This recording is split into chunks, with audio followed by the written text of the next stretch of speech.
Welcome, everyone, to Enlightened Masculinity podcast. We're back with guest Vince Hollywood Aphrodite's Prince Kelvin. You heard us talking about him in the last episode where we were recapitulating, aka recapping, the Cosmic Code Convention that Akash and I just completed.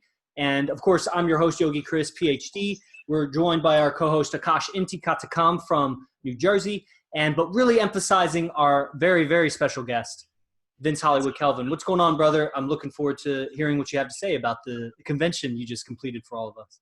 Yeah, it's not only my deadline that is sharp, my voice will warm up, so rest assured. But it's the perception. And you guys, thank you for making it at the Cosmic Code. You brought so much to the plate, and there was such a strengthening of our entire group. So what's amazing is to recognize after we had that acceleration, how there's such a contrast between that way of processing the world and the way most people process the world. Have you guys felt that? Have you guys looked at people and go like, why are you so slow? Absolutely. And this actually, Vince, this brings us to one of the questions that we wanted to ask you today. Was kind of what were some of the big, I guess, takeaways that you had? Because you were the host of this event. You've run a couple of these in the past, over the past few years. For about, I think, a little beyond the past few years, since 2007. Wow. The past 12 years. So what did you see that was different here? Because from what I had experienced from you, it seems like there was something that shifted here. And I wanted to hear from your perspective being the host. What changed or what did you see? I think the biggest shift is that our group, the guys, what we bring to the plate, inspires participants to recognize, to no longer come to this with a spoon. You don't go to the ocean with a spoon. Wayne Dyer once said, you at least take a bucket. If you're smart, well, ideally you could go to the ocean with the ocean, I mean, the universe doesn't go to the universe with a spoon. The universe is the universe. So oftentimes you have people in a very snobbish manner, they go, one thing that I really like, really, are you that stupid that you're gonna like one thing instead of taking from everything? So the mindset is broadening. The receptivity is broadening. To me, if you really want to process it at the level of divine order and pure synchronicity, do not omit any piece or anything. Everybody is there for a reason. Everybody brings their own contribution. And the evolution is the level of receptivity. We just don't know how much we can get. But it's obvious that the participants are the strongest we have had through repetition. Faculty, Yogi Chris, BC, of course, AZ motherfucking D. You got to speak there also, the group effort. When one goes beyond one, then there's greater synergy. And I think everybody was holding everybody accountable. And you're such a powerful leader for matters like that, for everything. Notice how quickly we go for this, for that. We compartmentalize. When we exist, not in a little compartment. I definitely feel the family vibe a lot more, like one big happy, like gangster, modern day rebel, fucking revolutionary, leader kind of family, like a mob almost, but a peaceful gangster though. And one of the things that I've actually leveled up with, Vince, and I want to get your take on this, you're talking about being sharper, faster, more perceptive, something like that. That's how I translate what you said. I know those aren't the words you used, but one of the ways that I've seen that manifest in my communication is my acuity of other people's emotions, my empathy, my ability to quickly respond if my communication is too powerful, not powerful enough, if it's not getting exactly what I'm wanting in my communication. And I'm wondering, what are some things that, what do you think about that? Actually, I just want to get your take on that. Like, you always have something incredible to say about everything I say.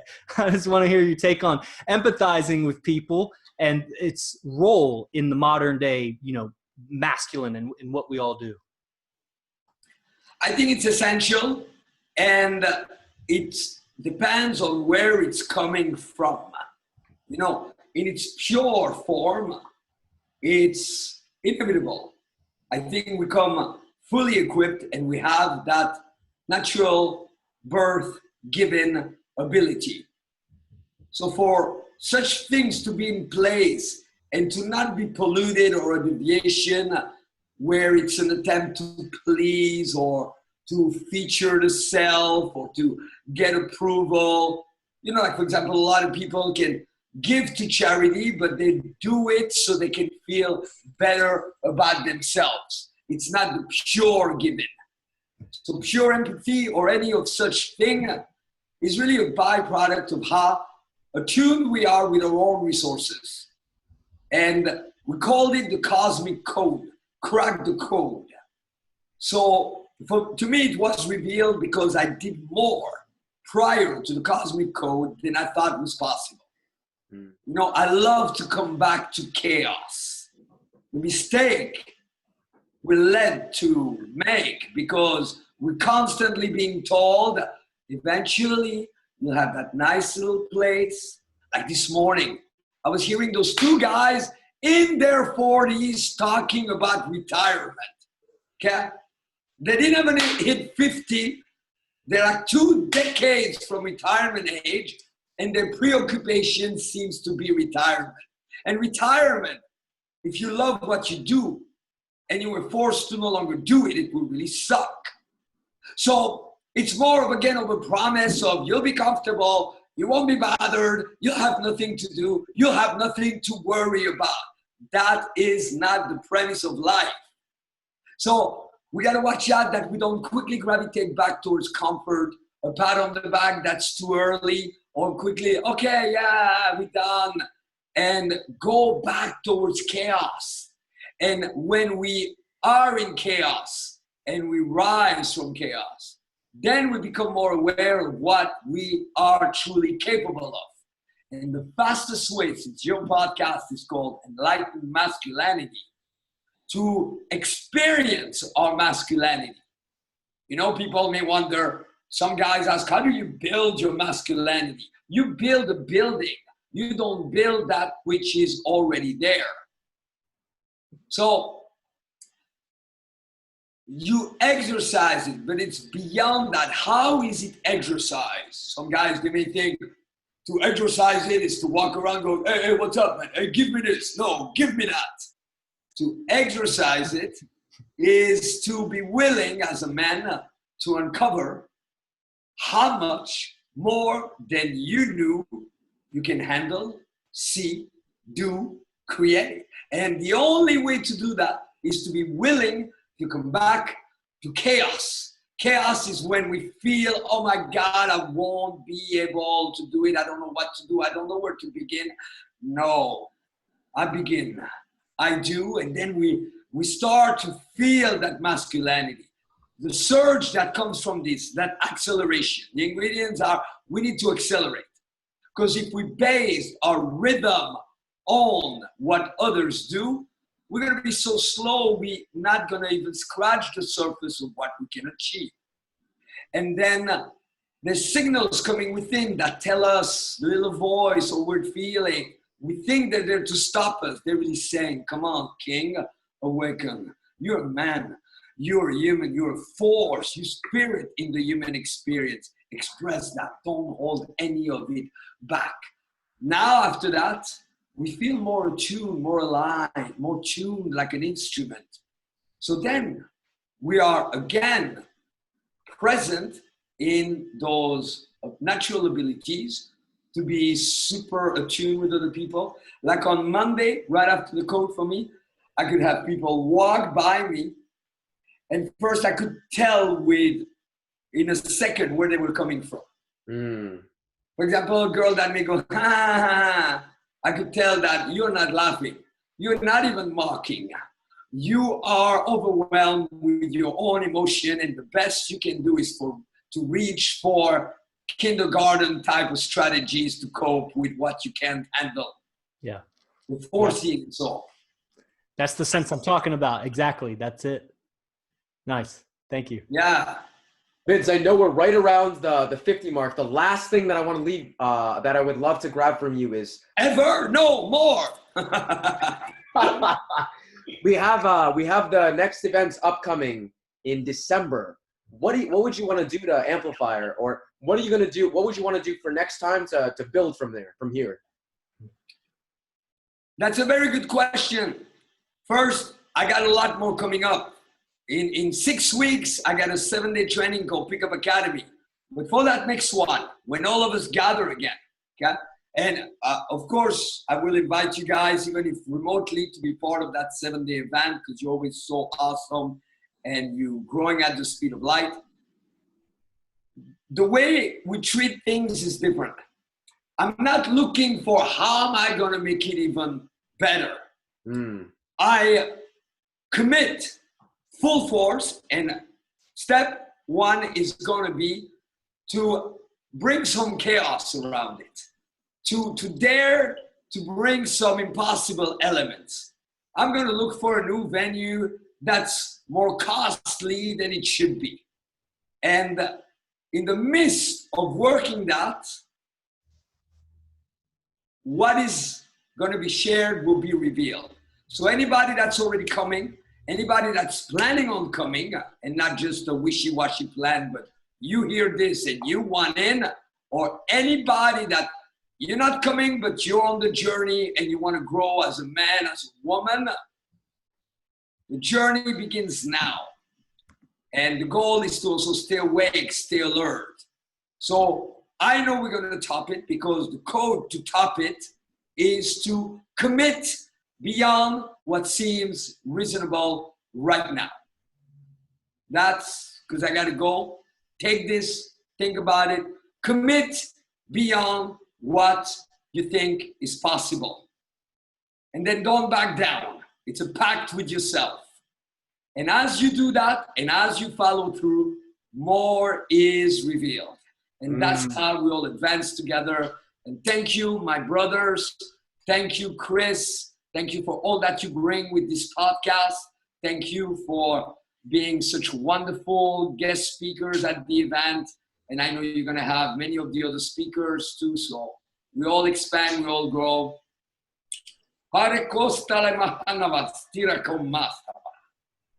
Namaste. I didn't want to say namaste because it's your thing. So I made it my own. It's a little long. All right, guys. Hell yeah. Hell yeah. Let's sing. Thank you, Vince. Thank you so much. All right. Vince Hollywood Kelvin, everybody. Big kiss. Oh, right there. Akash, so okay, so process that for us a little bit. So as we kind of wind this down, I mean, that was so touchingly wound down. We could do a really short episode, really. But at this, it's like one of the things that I love so much about, let's say Jason Phillips was just here, and he had a similar, in fashion similar to you, he leveled up so tremendous. His gestures were changing, his face, his tone. It was like a slightly half-born new person. And so we're talking afterwards, and I'm realizing I put some lessons together. And one of them was you create your reality. You create as you talk, and people organize around your communication with them. And so you create your social experience, which is your experience with your words. And so if you level up in your words, it's important to immediately speak. As you immediately speak after you, let's say, upgrade your communication, you immediately help the universe organize around your communication. If you wait too long, it's like if you practice playing on the guitar and then you wait a few days, you might forget the song. And you'll just remember that, oh, you played really good 3 days ago. You know? So Vince just came here, re-stimulated our language a little bit, using some words and things from the event. So that's why I wanted to just talk. I didn't even have a point. I just wanted to talk, and I'm going to pass the baton to you and, create from this point. How would you wind down the event here? Yeah, I mean, I think this is the biggest thing that I continue to take away from Vince is that he just stacks more than is possibly available to him. So like he said, is like, what do I want to do for the next one? Is like, well, spend on something spend a lot more on like a venue or some such thing. He's just like, I don't know how it's going to happen. I know it's going to all happen and it's going to work out in the end of the day, but I don't know how I'm going to put all of this together. That was my biggest fucking takeaway is like the true core and essence of masculinity is that you seek that highest goal of something that seems so unrealistic, something that only in your present state might seem like a god could only attain. And you're like, I'm going for that right now. And I know I'm going to get there. It's funny. I was having a conversation earlier today with some family about the way I'm going about and doing, building certain businesses and such. And they were like, oh, I don't know if you could do this and whatnot. I was like, they're making it an issue. To me, it was not even an issue. But they're like, oh, well, I don't know if you should be doing this. No, I'm like, dude, it's not an issue. And I'm like, and he's like, and they were like, oh, well. And so to me, it's like, through these teachings and learnings, I'm realizing more and more that it doesn't matter the way others interpret the world. If you see the world in such a way that is so high and that, yeah, I don't know how I'm going to achieve the things that I'm going to achieve, but I know I'm going to. There's no question about it. There's no doubt in my mind that these are the goals that I have in life and I will achieve them. As I was talking about earlier, is that I'm living life from the future backwards. I know exactly where I am in the future. I know exactly what that life looks like. I know exactly the things that are composed of it. There's a lot that it takes to get there. I don't know how I'm going to do it, but I know I'm going to do it. And so it's that whole mindset of we build from that highest place. We start with that highest vision of what we want our universe or our life to look like. And we build backwards from there. So, Yogi Chris, this was an absolutely phenomenal hour that we've spent just talking between you and I, and then having Vince just kind of inject a little of himself in here. It's been incredible, and I'm so excited for what the future holds in this season 2 of Enlightened Masculinity. Hey, welcome to this is episode 2 of season 2 of Enlightened Masculinity. Everybody, welcome to the new era, and we'll catch you next Wednesday at 9 p.m. Eastern, 6 Pacific. And if this did something for you, then leave us a review on iTunes or share it on your social media. Thanks, Akash. I'll see you in a week. Namaste. Namaste.